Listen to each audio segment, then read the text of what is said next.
So, this is a little bit of a ramble type video. I don't know. I had a couple topics and stuff I wanted to talk about, but yeah, we're just gonna wing it.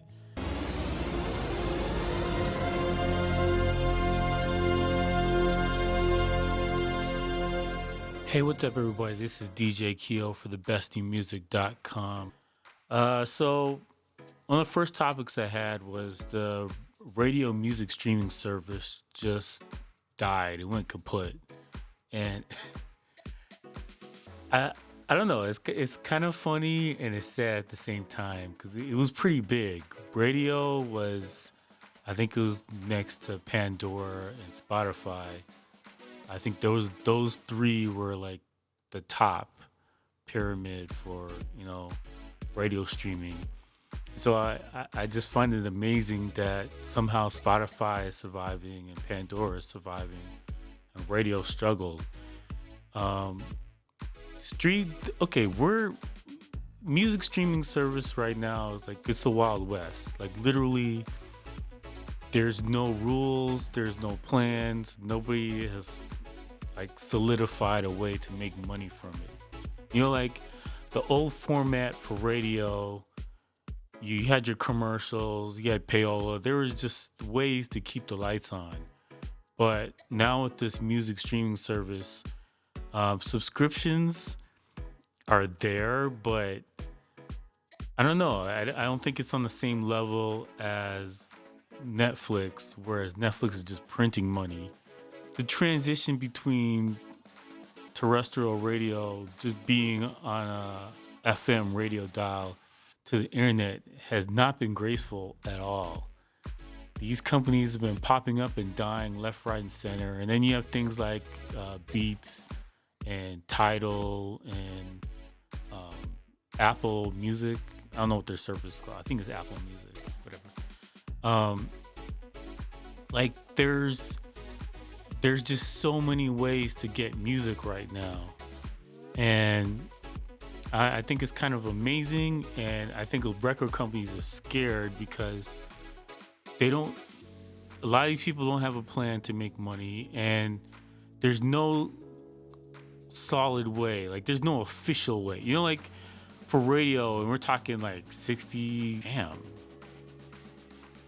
1900, early 1900s radio. Like there's been radio out there, and people have been. The technology was there, but like the format that we know of today with the FM and radio stations that we know of today, I don't think it's been around that long. I really I need to check that out. Anyway, so I'm getting off topic. Anyway, so with radio stations, you had a solid foundation for how these things are going to survive, what they're used for, who listens to them, and how. And I think with the internet, some people listen on their cell phone, some people listen to the car, some people listen on their laptop, some people listen at work. Like there's just so many ways to consume music, and because of that, I think it makes it difficult for record companies and consumers to get a grasp on exactly how they plan to use the service. And it's a sad day for radio. Personally, I don't really use streaming radio that much. And you know what the joke is of jokes is that at the end of the day, record companies are using streaming radio services to pump up the record sale numbers. And I'll get to that in a second. And realistically, terrestrial radio and satellite radio is still the most important thing for music. Hands down, bar none. And if you go to a label and they say, you gotta get on Twitter and you gotta get on YouTube, all that stuff is great.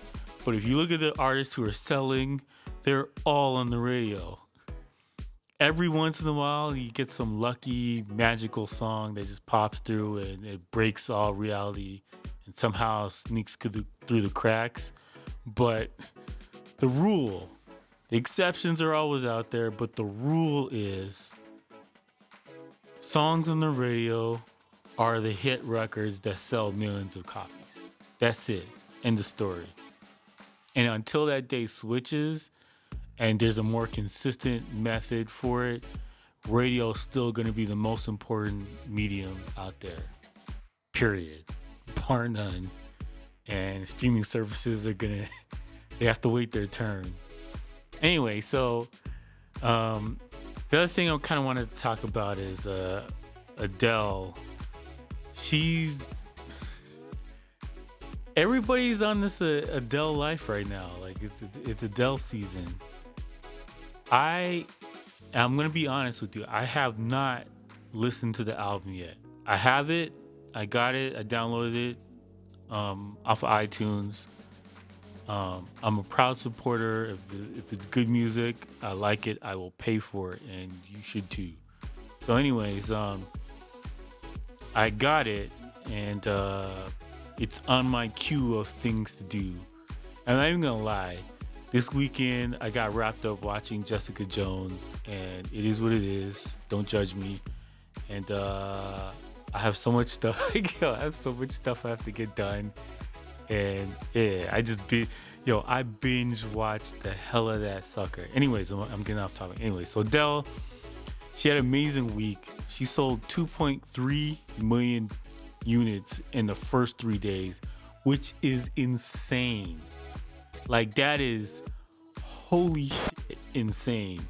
That is, to put that in perspective, like, there hasn't been an artist that do numbers like that in 5-6 years. I mean, like, it's a minute. It's been a real minute. And I read this article on Billboard that Puffy was saying that, emotion sells. And he's right. I always tell female artists that are trying to break into the music business, there's two things that's most important about you as an artist. There's two things.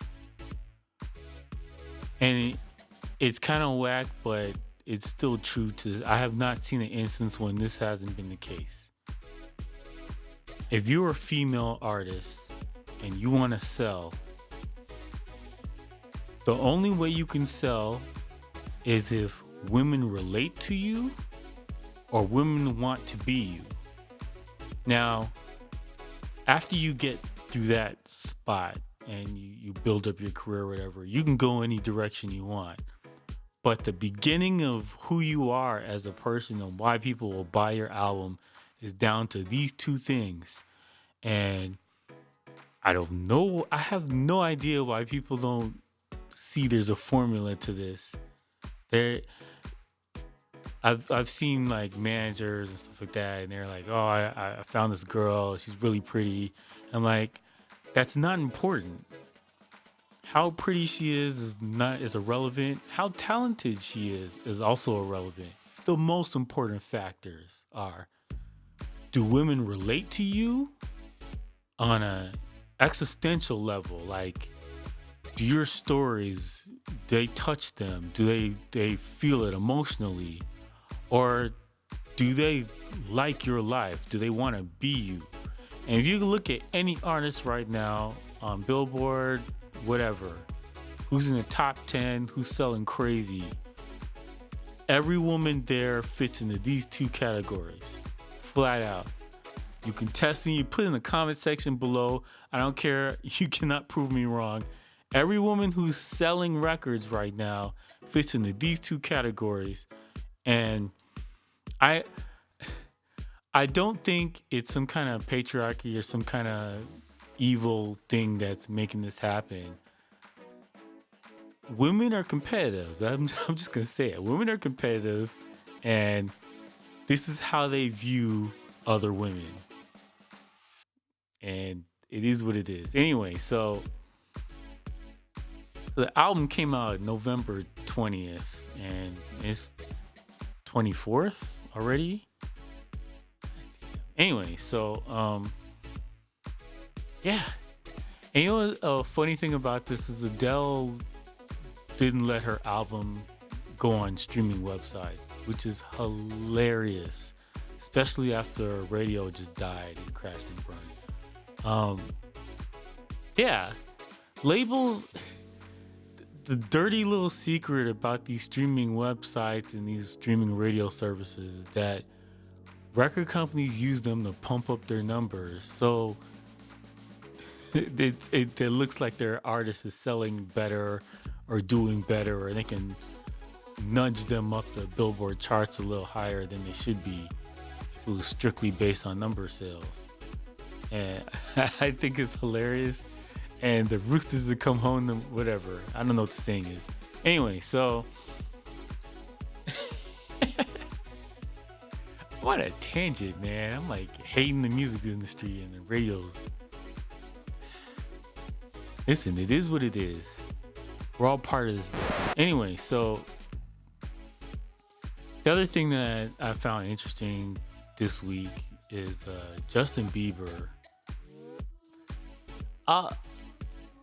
I have listened, and I know you're looking at me with this straight disgust, and some people who've minimized the screen and look like, what?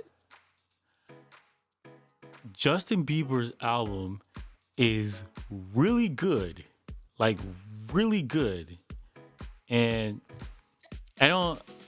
It doesn't hurt my heart. I'm okay with it because he's a talented dude, man. I don't think he gets enough credit, but Justin Bieber's a really talented dude.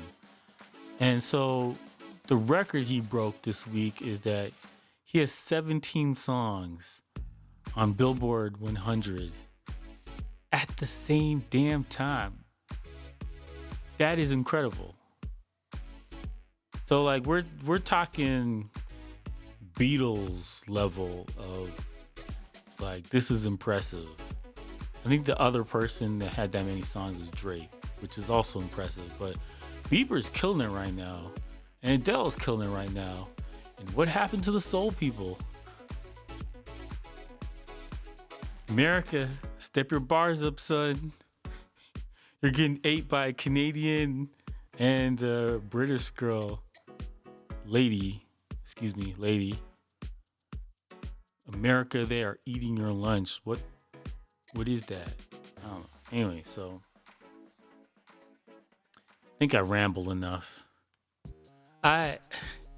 So quick update about stuff that's going on the site and really the YouTube channel. So the last couple of weeks, I would say the last month, I've been starting to record and just getting into the groove of talking more, because I actually started the channel to force myself to talk. If anybody who knows me and actually seen me spin, I hate talking on the mic. I do it when I have to, and I think it takes away from just the whole experience when someone's yelling on the mic every 5 minutes or telling people to get up and dance. Like, how you play music should make people dance. If you have to beg people to the dance floor, you suck. I'm just saying. So I can't stand talking on the mic. And so this whole YouTube thing was kind of a way for me to voice some things on my mind in like a mini podcast sort of way. And just do it. Just do it. I feel like what's that dude's name? He was in the thingamajig, Transformers. That, anyways, just do it, okay? So this kind of experiment, it wasn't really to be the biggest YouTube celebrity or anything like that. This is just, I don't know. I think it's kind of cool. I do like making the videos. I have to say though, I had a couple days and I was just like, oh, I gotta make another video. But like my schedule is so sporadic and so all over the place that having something like this is just kind of keeping me grounded and keeping me on a schedule that makes sense. I don't know if that makes sense. Anyway, so like I think it's a good thing just to help keep me on task for things and focus. So that's a little update about the YouTube channel. So for the site, we kind of shrunk things down for a little bit. We're getting some new writers and some more people getting involved. So I'm kind of excited about that. And also, we're gonna start doing some review interviews with a couple artists, and I'm super excited about that. I can't. I'm not gonna name anything yet, and who and when, but it's gonna be really soon. So um, right now, I'm just trying to work out how I'm gonna record it. So if you have any suggestions or any ideas about how I should go about this, I plan to, for people who are out of the country or I just can't get to them. I'm in Toronto, so if you're not here in the city, um, I'm just I'm gonna have to work it through Skype or something like that. So there's a couple people that I have lined up so far that they're on board. They're gonna do the interview, and I'm kind of excited. It's gonna be cool. I do know some famous people. I'm not famous myself, but I do know some people who are successful at stuff. So I don't know. We'll see. I do have friends. Anyways, um, thanks for tuning in. Uh, yeah, it's gonna be a short video. Like I'm just. I felt like I needed to record something and just get to it. So, anyways, this is me going on. I do have some cool videos lined up and a couple reviews and some other stuff. So stay tuned. The next few weeks are gonna suck. They're gonna suck so much. This week is Thanksgiving, American Thanksgiving, and I gotta watch football, and that's happening. I don't care. I have a couple events this weekend, and a week after that, some events coming. Got newer stuff coming. There's not enough time. I need a time machine. That would be helpful. A time machine would be awesome, honestly. And some Red Bull or something. I don't know. Monster Cola. I like that shit. I can't even front. Anyway, so thanks for tuning in. I hope you liked it. If you didn't like it, that's okay. I'll have better videos coming in the future. But hang in there. Please like and subscribe, because when you like or you leave comments or watch videos, I know what type of things you want more. And so that helps me kind of narrow down the focus of what I want this YouTube channel to be. So right now, we're doing music stuff. I got a great video coming up about my top 5 albums you've never heard of before. I got a couple reviews for headphones and some DJ equipment. Just cutting that stuff. And whenever I get time, I need time or help, either or. So I have that. I have the interviews coming up. I'm just waiting for some people to travel back from New York to Atlanta and have some free time in between touring and stuff. So I got that, and I'm actually gonna link up with some people in Toronto to do some interviews too, and we'll see. So thanks for watching, everybody. Please like and subscribe, and peace out, bitches.